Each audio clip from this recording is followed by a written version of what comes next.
Welcome to the Carbon mini-series within the Exploring Opportunities podcast, brought to you as part of the Future Farming Resilience support delivered by NIAB, AKC and Savills, working in partnership.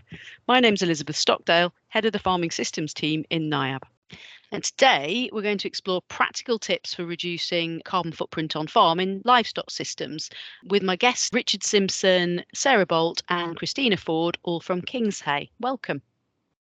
Richard, do you want to just start by giving us a bit of a background to Kingshay? My background's as a soil scientist, so I'm really pleased to have some proper livestock scientists and consultants on the call with me today. Do you want to give me a little bit of background on Kingshay and your work and interests in this carbon thing?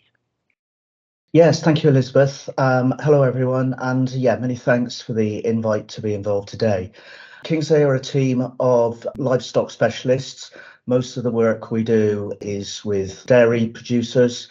We, over the last 30 years, have been doing a lot of herd monitoring, which has evolved from monitoring cost of production through to herd health monitoring, and particularly in recent years, increasingly monitoring carbon emissions. And there are a number of projects we're involved in that have seen a particular increase over the last couple of years, with a greater focus on carbon emissions, particularly with working with some of the big milk processors.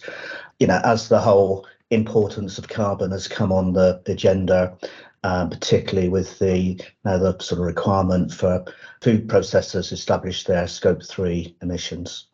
So we've already started the classic of lots of different kinds of terminology thrown at people. So we'll just backtrack a minute and just do that carbon on farms, because actually it isn't just carbon on farms. There are different kinds of emissions, different kinds of gases. So if we look at the work that you've been doing, based on that, where are you seeing the carbon on farms? In particular, where are those emissions coming from and what kinds of emissions are there? Okay. Well, in terms of the emissions from livestock farms, and say with the work we're doing, it's primarily focused on cattle and dairy cows. As ruminants, the biggest area is methane emissions from the enteric methane produced from the rumen, and also the methane produced in manure.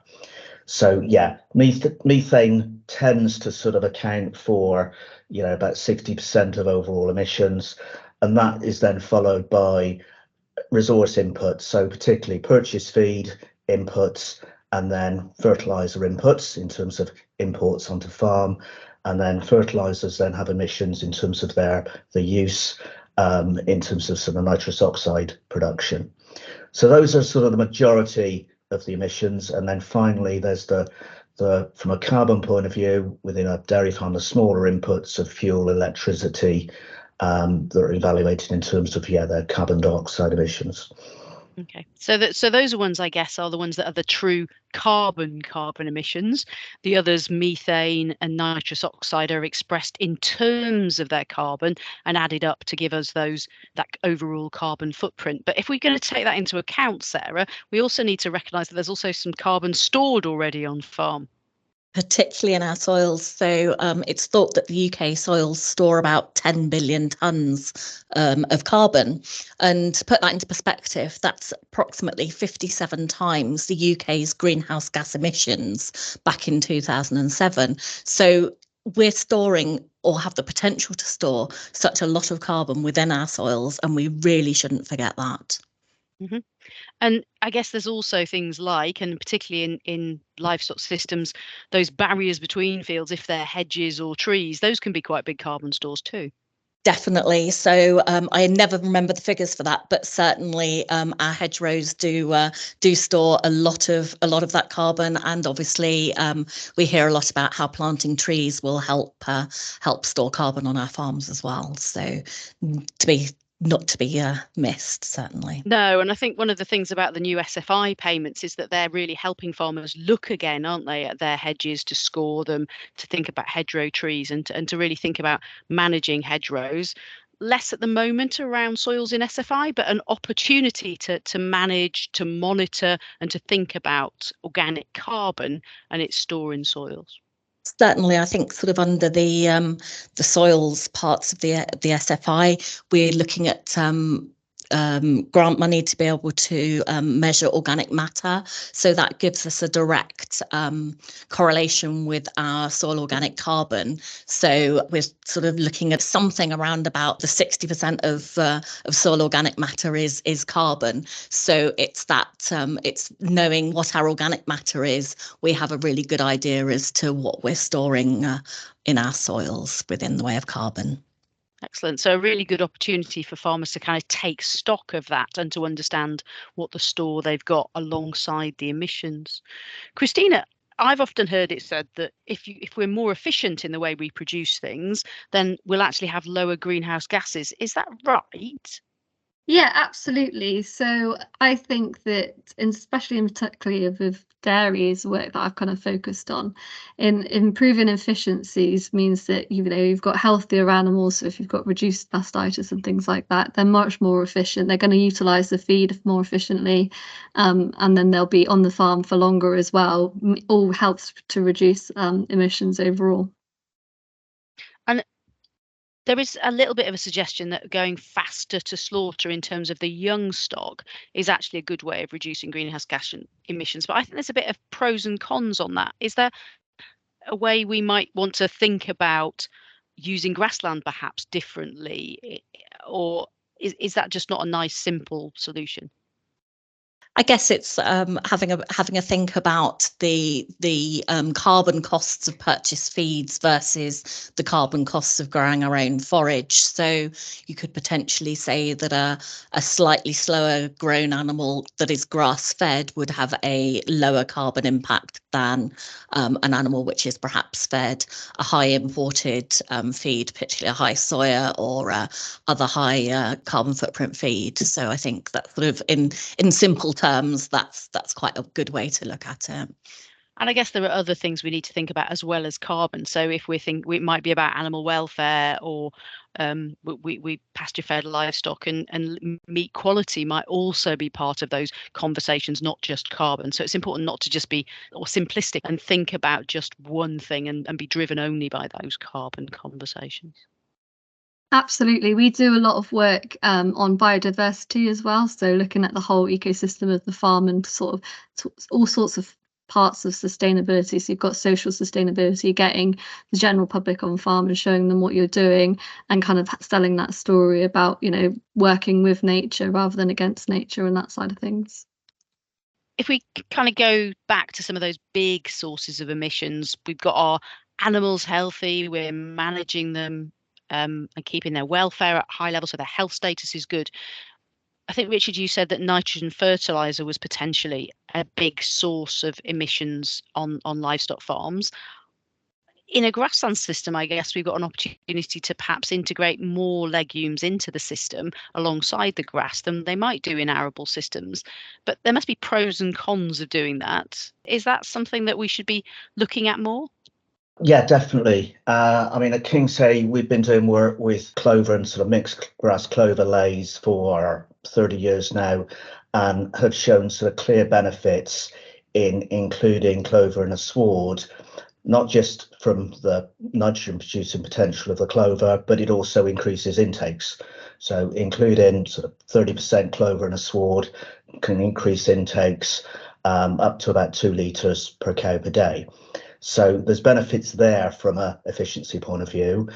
And then, yes, provide the clover then has the potential to produce nitrogen. I think it's important to say you've got to give clover the opportunity.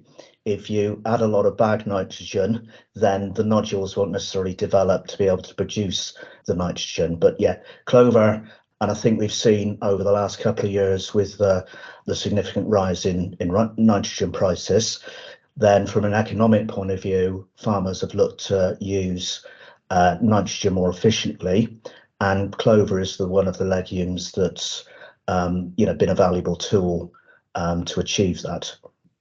There's a lot of conversation around herbal lays as well at the moment, and those even more diverse swards. They potentially have benefits for biodiversity, but are they also possibly a tool in this space?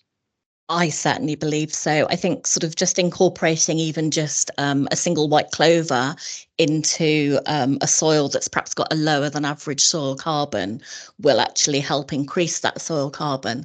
But actually then increasing the species diversity will actually improve that carbon sequestration even more. So there's a real correlation between the number of species within that sward and the amount of potential carbon that can be sequestered. So whether that's where we're looking at perhaps some of the herbs that are deeper rooting are able to act in that way and get down deeper and really sort of sequester that carbon deeper as well. But it's really looking at that range of species. Certainly, we did some research back in 2020, having a look at the soil carbon in various grassland lays, and there was very much a correlation between the number of species within a lay and the carbon within that soil.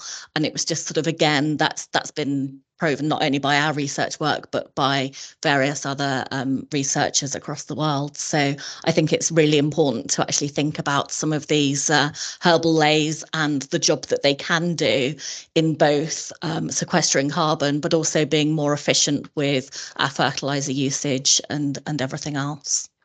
And also being more resilient. We've seen in recent years more challenging conditions, particularly dry summers. And yeah, going back a couple of years, this area in Somerset particularly was very dry. And those grassland farmers with herbal lays, certainly that helped them through that challenging period. And I guess a transition to herbal lays doesn't mean all swards. It can mean just a small proportion. It might be about focused on dry cow feeding or integrating into a system, not just turning the whole system over away from perhaps high performing grassland to take some areas into those more diverse, not necessarily less productive, but different kinds of swards. I think that's really important to consider that if you suggested to a farmer to go away and change all of his lays into herbal lays and expect to see all these benefits overnight, that's perhaps not what is going to happen. It's really important that therefore maybe take baby steps and just make small changes and see the effect of those changes, and then where it works on your farm to then go ahead and do more of it. And I think it's really thinking about going back to the herbal lays, often get asked the question, well, what herbs, what legumes should I be putting in my herbal lay? And it's almost a case of, well, there's two options there. You could go out and try absolutely everything that the seed suppliers can supply you, or perhaps you could even just take a bit of a look around the hedgerows and see what's growing naturally. I mean, you can see there's certain areas where vetches absolutely love it, plantains absolutely love it. So therefore, it's a case of look and see perhaps what's growing naturally is probably what's going to really survive and thrive in your pasture, and therefore really add to what you can get the benefit from. Yeah, and also I think there's no sort of standard way that'll work for everyone. It's about each producer finding out what works for them. I'd say that herbal lays are certainly more challenging to implement within highly stocked systems, those relying on very high yield, sort of dry matter yields of grass, sustained feed. That might take time to find out where herbal lays work for them, but I'd suggest try it maybe on a small area. But often it can take more than 1 year to work. Often plenty of people have sort of reported that the first year is sometimes disappointing, and I think it does take a few years for the microbiology in the soil to develop to really get the benefits from the different species. And picking up there, Elizabeth, on what you were saying with different perhaps classes of livestock, it could be that you want to perhaps try a bit of mob grazing or a taller standing grass sward, and therefore maybe trying a herbal lay with some dry cows could be the way forward. That just sort of the class of stock it's not so drastic at that point of time in getting it wrong, rather than sort of perhaps at peak yield or the like. So it's just sort of sucking it and see what happens, really. Certainly at the Women in Dairy conference not that long ago, one of the things I came away with was the idea that actually young stock are quite a safe place to try new things because they don't impact the bottom line in quite the same way in a dairy system. And There's probably slightly less opportunity in other livestock systems, but nonetheless opportunities to think about where and how to target the things we're trying and to take those baby steps to try something, perhaps. Definitely. Cool. Housing and manure handling, a key part of livestock systems, all sorts of livestock systems, and I think, as you flagged up, Richard, an important source of methane emissions to be managed. Are there any particular things that might make a difference there, especially if farmers are in a position of thinking about updating or changing their systems? Yeah, and obviously with the grants available at the moment for those that are reviewing their systems, I think reducing carbon emissions is one important factor, alongside making efficient use of the nutrients, primarily the nitrogen that's available there in those manures. Manure is a complex area from an emissions point of view. Ultimately, anaerobic digestion is one option to actually turn the methane in the manure into energy. And whilst in theory, that is definitely, that's a definite option, unfortunately, not for most dairy producers at the moment, the economics simply don't stack up. So yeah, beyond that, looking at storage systems, looking at cupboard stores, etc., that have benefits in terms of reducing, or in some systems capturing the methane emissions. It's also looking to sort of preserve the nitrogen there, so that from a sort of reducing imported nitrogen, again, top of the list should be making the best use of the nutrient resources in the manure that you have available. I think there's one interesting bit of research that I've seen on sort of that manure handling, and really looking at how perhaps we can keep the urine away from the manure itself and actually stop that interaction between the two and the emissions caused by that. So you can get some very unique flooring systems that perhaps, could be an option on some farms where they're perhaps considering changing flooring. It could be an option, but I think there's probably still some more work to be done on how we can separate slurry and urine. One practical point to just make sure is to make sure you're testing your farmyard manure and your slurry, and also your soils, to make sure that you're matching the nutrients together, so you're not applying it where it's not necessarily needed and utilising that to begin with. So making sure you understand what's actually going on. Going back to your nutrient management planning, which again is one of those things that's available under the Sustainable Farming Incentive. So I think it's just over £500 a year for that. So it's worth thinking about. We were talking about matching there, I think, nutrients in manures to what the grass and forages might need. But I guess we've also got that challenge of matching what our livestock demand is in terms of energy and nutrients, and getting that feed balance right. Richard, do you have any tips for me on how to think about balancing nutrient use efficiency and feed use efficiency on farms? Yeah, I mean, feeding's one of the many areas related to carbon emissions. Is the most important thing is overall feed efficiency. And indeed, most of what all of us have been working for years in terms of improving efficiencies, reduce cost of production, making better use of the purchased feeds will not only save cost, save money, but it will also reduce emissions. And at Kingshay, we're a big believer of making more of your own resources, in other words, homegrown forage, growing that forage efficiently, and then making the most efficient use of that forage within the ration. And that goes for both the housing cow and the grazing cow. And I think particularly the grazing cow, there's plenty of research being carried out at the moment. And there's some interesting research that I've seen in Ireland at Moore Park that Chagas are doing, where they're monitoring grazing cows, particularly on sort of high quality spring grass swards.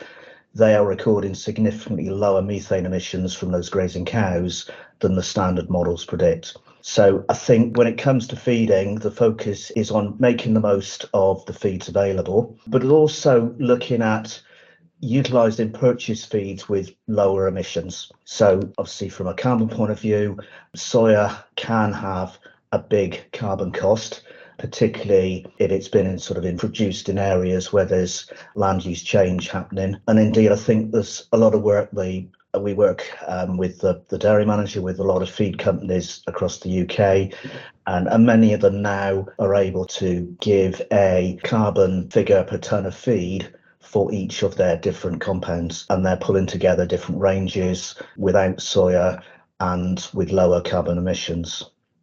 I think it's really interesting just looking at even the country of origin for some of these raw materials, that actually you can impact a carbon footprint by almost half, just looking at where maybe the soya has come from. So changing soya from Brazil to US soya, and instead of palm kernel from Indonesia, getting it from Malaysia.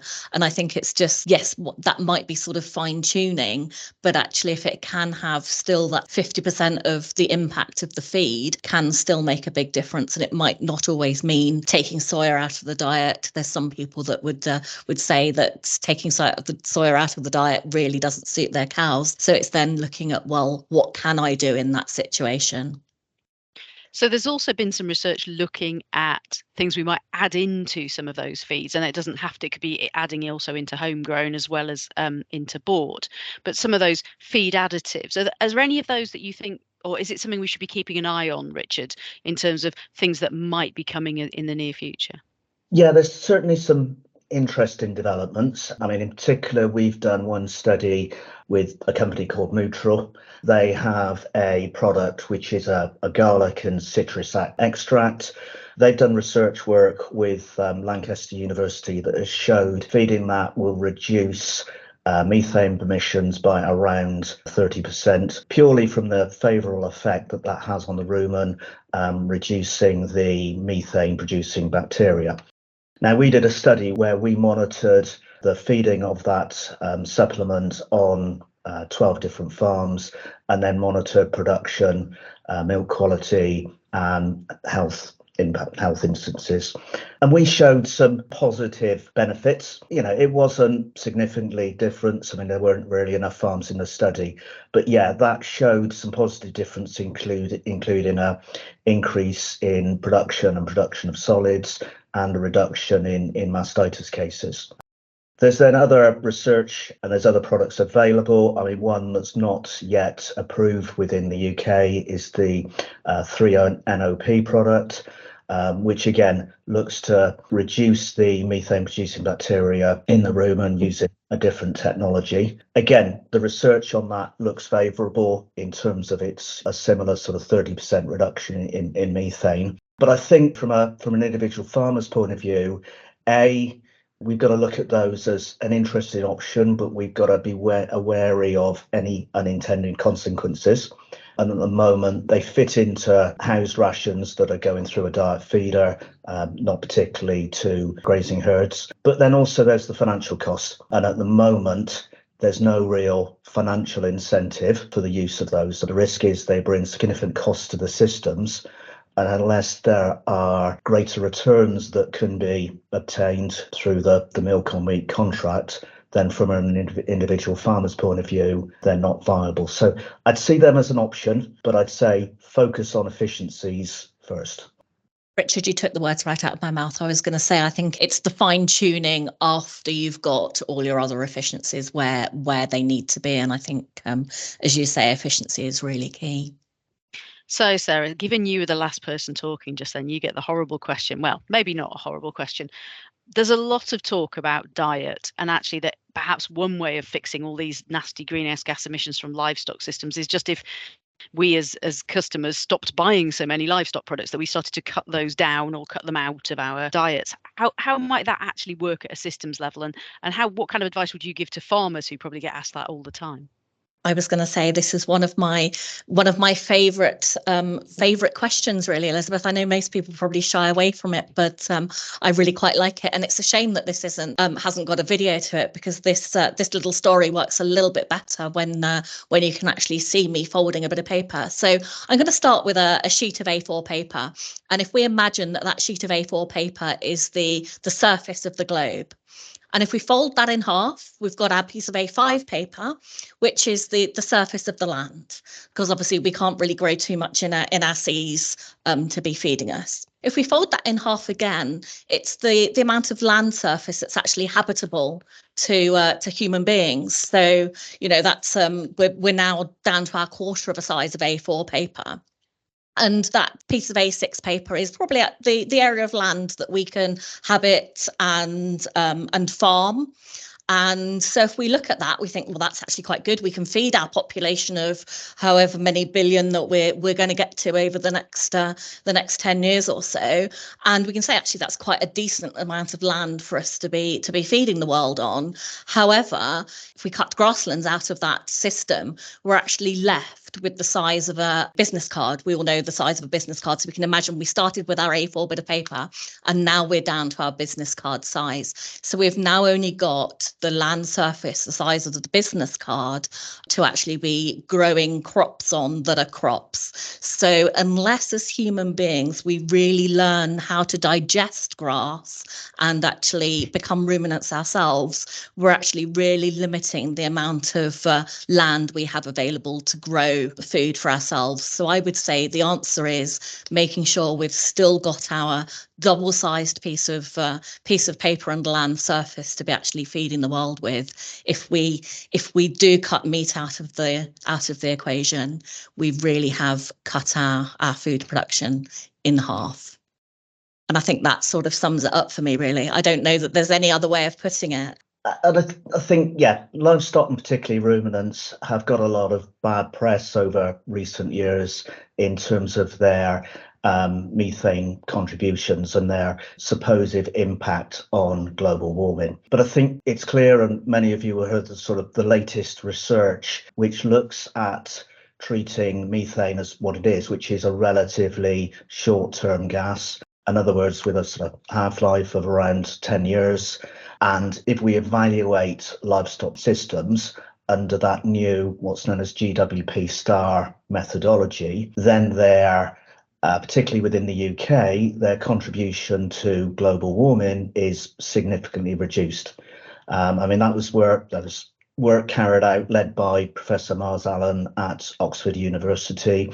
And to quote Miles, I mean, his sort of comment was, methane from UK cows has not contributed to global warming since 1990. And that's purely largely down to the population of UK cows is not increasing. So lots of useful things, I think, there for livestock farmers to take on board in their own thinking and to think about how to communicate to others. And maybe they'll get good at origami so they can do that demonstration too, Sarah. Your final challenge then, the three of you, is to give a sort of your top tip. You know, if you were talking to farmers who wanted to act positively to reduce greenhouse gas emissions in livestock systems, what would be the thing that you would really advise them to start with? And I'm going to allow Christina to go first. She might not think this is a good thing, but that means the others don't steal all the easy ones, Christina. Thank you very much. Yes, I think my top tip would be to focus on health and productivity of the farm, and that, you know, affects your financial bottom figure as well. But everything that you do to make sure that you've got healthy livestock and productive livestock will reduce your emissions overall. Richard. Yeah, I definitely agree. You know, it's focusing on efficiencies. And we sort of mentioned several of them in terms of feed efficiencies, fertilizer efficiencies, and also young stock.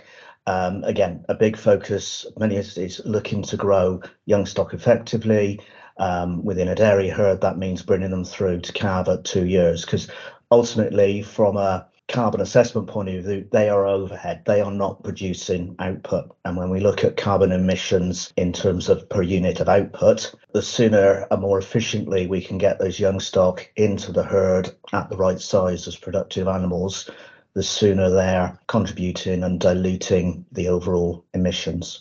Overall efficiencies, but also then, yeah, do look at some sort of novel solutions, such as with sort of herbal lay and overall grazing management. Oh, you're going to steal my thunder there, Richard. Not sure he's left you much, Sarah. It's all right. I saved you to the end because I'm hoping that you're going to tell me the answer might lie in the soil. It is. So I firmly believe, like you, Elizabeth, that soil health has a huge part to play in our carbon sequestration.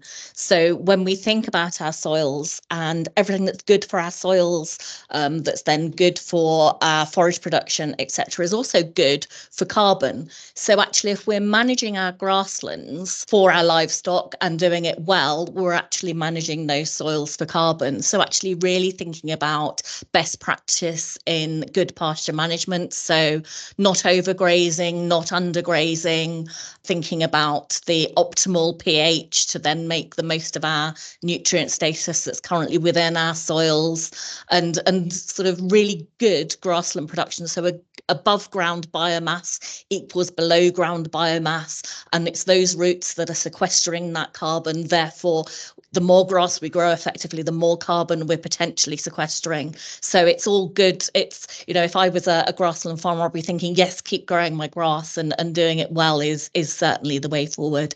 And as I say, picking up on what Richard said, thinking about perhaps some of those diverse swards. And it could be that when we're introducing those diverse swards, thinking about sort of minimum tillage rather than going and ploughing up and unfortunately making all that carbon come out of the soils, and really thinking about how we can keep that carbon really within our soils by reducing those field operations. And even when it comes to our livestock, thinking about soil poaching, you know, when we get a wet spring or a wet autumn, just disturbing the soil even by poaching can be impacting our carbon. So really thinking about all those things that are good for our grassland management are also good for our carbon. Excellent. So that's lots of top tips, but brilliant and a really nice summary, I think. So thank you very much.